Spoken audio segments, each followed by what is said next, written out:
Namaste, and welcome to day 16 of the 21-day Chakra Healing Series called Chakras Flow. We've just worked through the throat chakra the last 3 days, and today we're entering from the throat into the third eye chakra. Your place of clairvoyance, your place of intuition, your place of visions and being able to see beyond just the physical eyes. Your ability to really connect with yourself and see your truest nature. Your place of focus, concentration,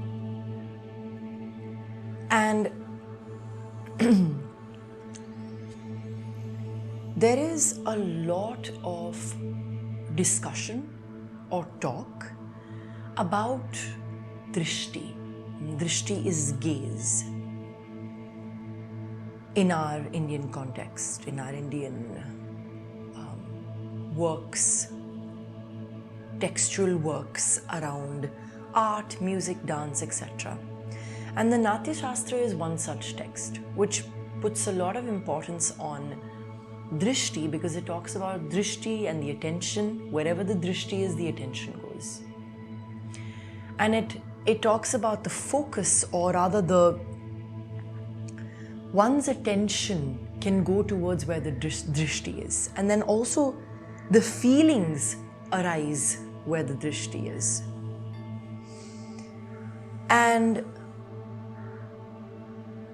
I'm not quoting it exactly the same way, but what we're kind of going to be talking about a little bit is the importance of drishti in bringing focus, internal focus, not outside, because we're not talking about it from the perspective of dance or movement right now, but using this internal drishti to focus on the different parts of your body. And a lot of times people can have blockages with being very imaginative, being visual, and it's all right, because all of us have a different sense that is more heightened or more trained. So this inner drishti also helps in the bandhas, and the bandhas are these body locks that help us in finding more alignment. For example, the Mula Bandha, which is from the root chakra. And these are practices that are very, very common in yoga practice. So the Mula Bandha, what it does is it pulls in the impurities to be burnt in to that fire at the Agni at the solar plexus. So in this way, yoga speaks about many different bandhas. And what I am also trying to say here is that the inner drishti has the ability to make those internal locks happen. And today we're not really getting into the bandhas. It's just something that I am discussing or opening to discussion, so that if it's something that interests you, you can go deeper into yoga practices and understand more deeply about these bandhas. But the inner vision, the third eye, is your point of deep focus and concentration. And if that inner drishti can be sent to almost do a body scan,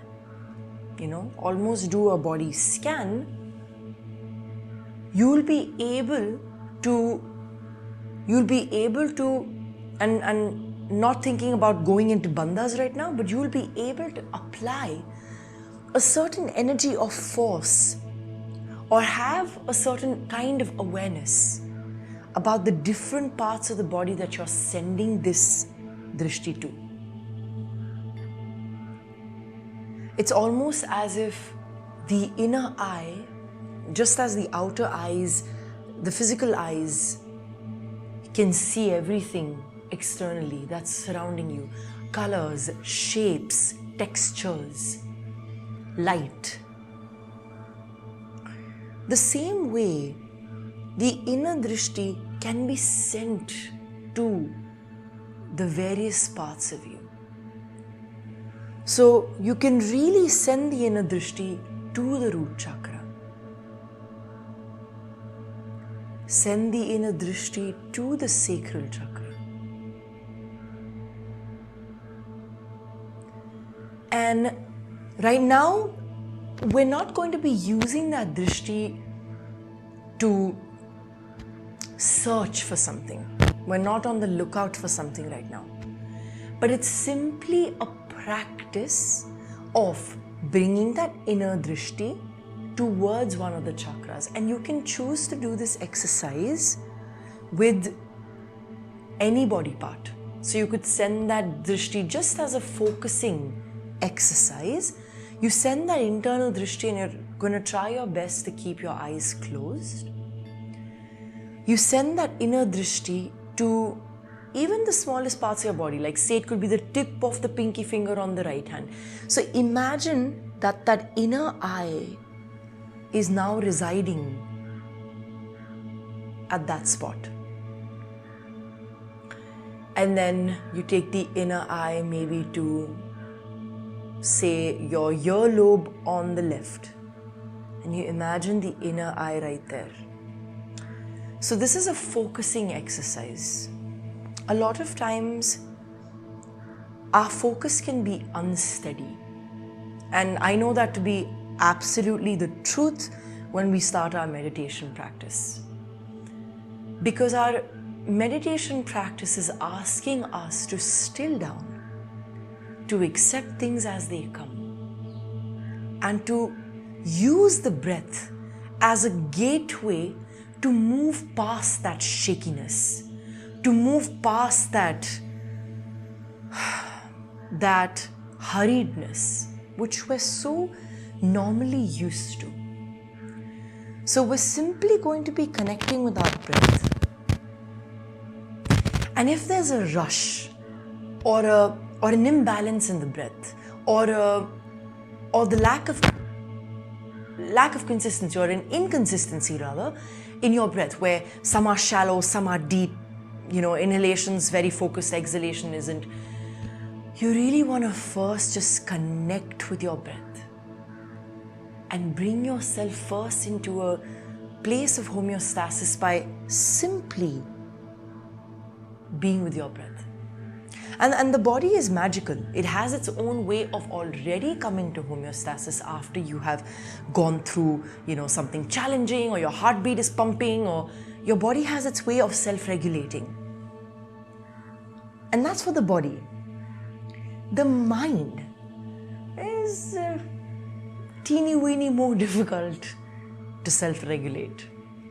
And so using the processes of the body to regulate the chit-chat of the mind is a powerful way to go. And the most accessible way to go. So within this exercise, what we're going to be doing is just finding a comfortable spot. And we're only going to do this exercise with the chakras, but feel free to take your drishti anywhere. Your drishti could go to any body part, your drishti could go to the blood, to the elements, your drishti could even go to different parts of the world, or the country, or your neighborhood. So simply taking your drishti from one place to another, working and focusing on that drishti, that inner eye, how far can that inner eye be projected? And then you could even send that drishti up into the sky, into the galaxy. It's that inner vision that's moving. So the stillness is a very important part of meditation. But then it is also the movement, the very consistent, clear movement of that stillness which is a very essential part of meditation. It isn't just stagnation. It is stillness, but the gentle movement within that stillness. Because these two forces are always present, and either has the potential for the other to happen at any point of time. So let's just start with our inner vision. Finding the inner vision first in that third eye. And what we're going to do is we're going to trace it up to down, not going down to up. So it's going to go from the third eye into the throat, into the heart, into the solar plexus, into the sacral, into the root. Connect with your breath. See if there's any hurriedness or rush within the body.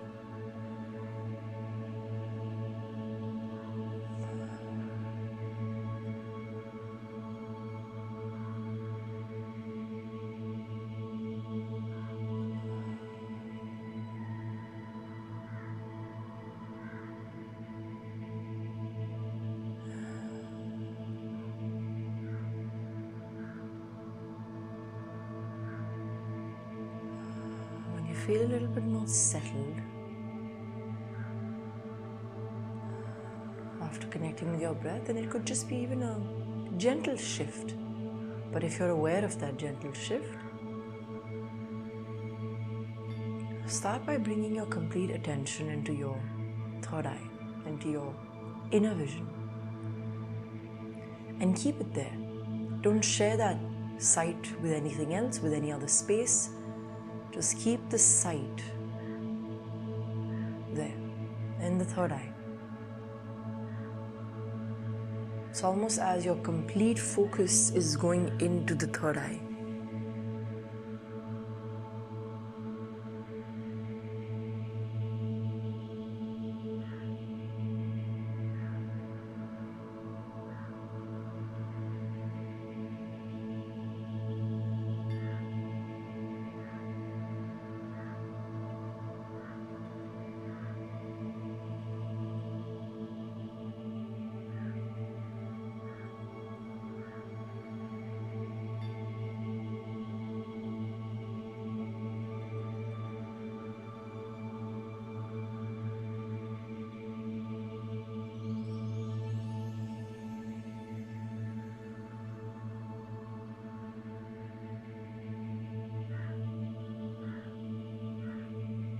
Keep the breath going steadily, don't tense up.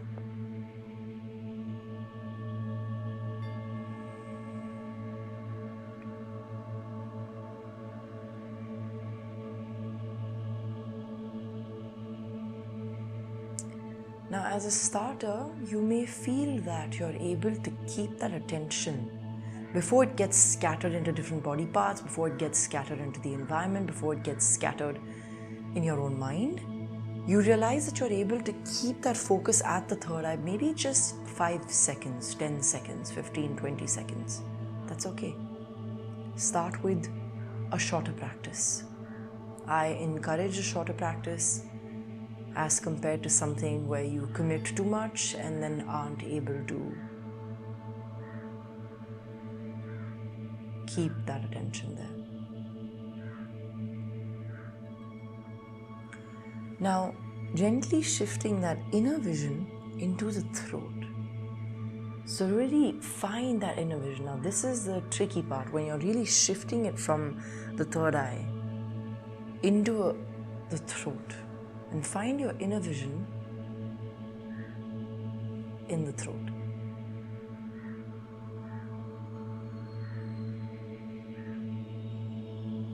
Really see yourself within your throat space.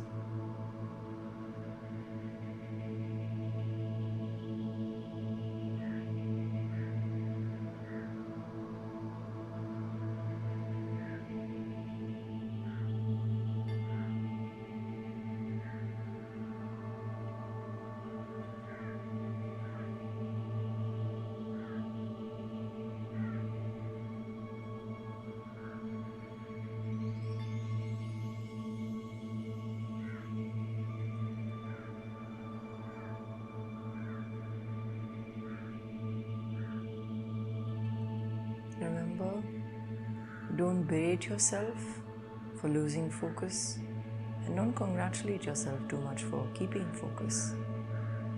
Try to stay as neutral emotionally as possible.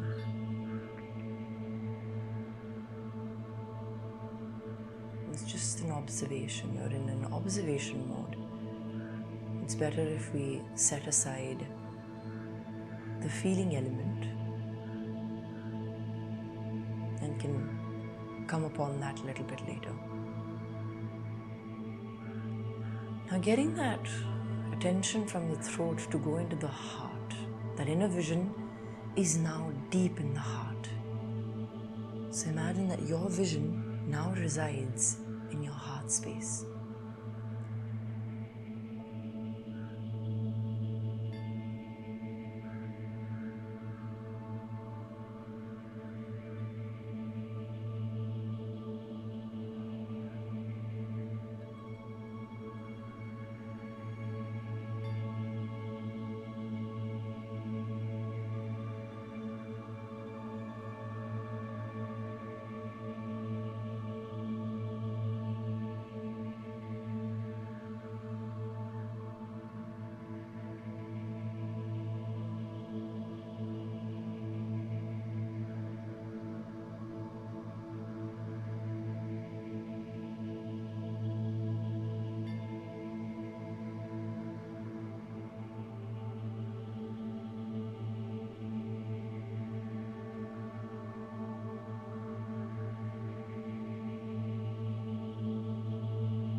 And from that heart space into the solar plexus, your inner vision moves there.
From the solar plexus into the sacral, into your lower abdomen now.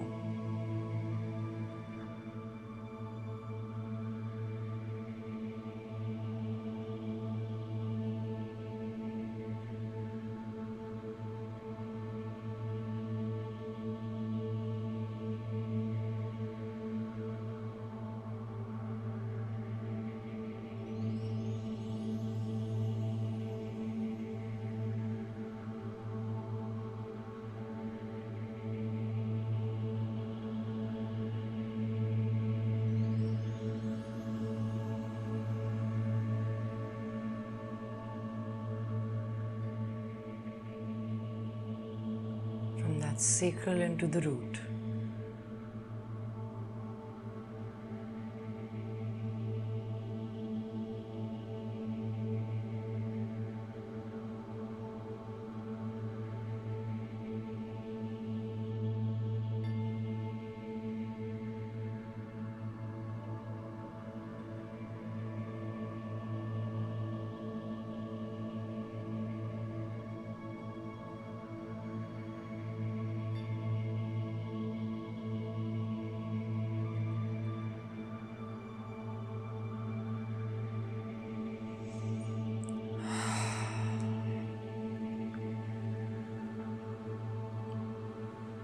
Thank you for joining me in this focus practice. The idea isn't to necessarily stay with it for long durations, but it's really to be aware about how long can you retain your focus on that particular space. And over time, you can project your focus into the future even. And all of us have very different sight, and all of us have a very different gift for sight, for inner sight, for visions, for clairvoyance, for the ability to see beyond. And if we train it, it can help us choose our actions, choose how we want to, the path that we want to use towards our goal, and get better in connection with decision making. Because you don't just need courage. Courage is great to have, which comes from the solar plexus for decision making, but to also have an insight about the long-term outcome of your decisions. And of course, we never know what's going to happen in the next moment. But training ourselves with focus has both short-term as well as long-term benefits, because we can meditate more potently. We can get into practices of movement. We can also concentrate on our studies and work better. So try this exercise and let me know how it works out for you. Thank you. See you tomorrow.